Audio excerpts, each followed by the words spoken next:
avons préparé la terre, passons à la plantation.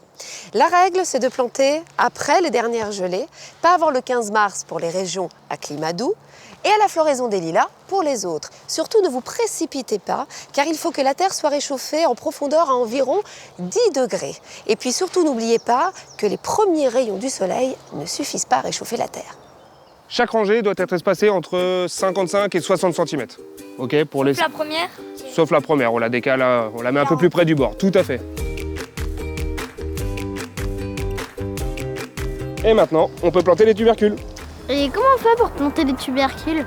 On les dispose tous les 30 à 40 cm. On plante toujours germe vers le haut.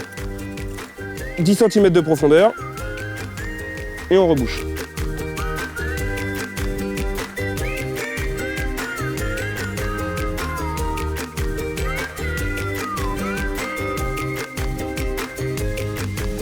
Regardez les garçons, je vais vous montrer une autre technique, la plantation en sillon.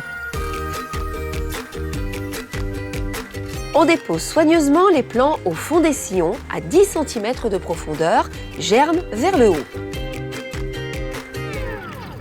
Recouvrez-les ensuite avec de la terre fine. Il faut procéder délicatement pour ne pas endommager les germes. On arrose un peu, mais pas trop. Le sol doit être humide, mais pas détrempé. Et pour finir, on n'oublie pas de faire une petite butte.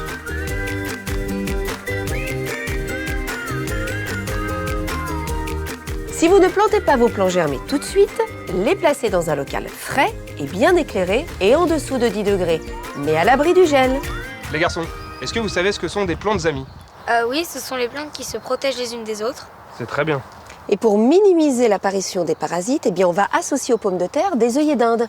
Et on les met où? En périphérie de notre carré, autour du potager. Parce que les œillets d'Inde protègent la plupart des plantes contre les insectes nuisibles. Si tu en veux un peu plus, tu me dis. Allez, vas-y. Allez les garçons. Allez. Pour terminer, on arrose. Tout à fait. Dernier arrosage. Super. Eh bien franchement, bon travail les garçons. Bah ouais. Vous avez bien bossé.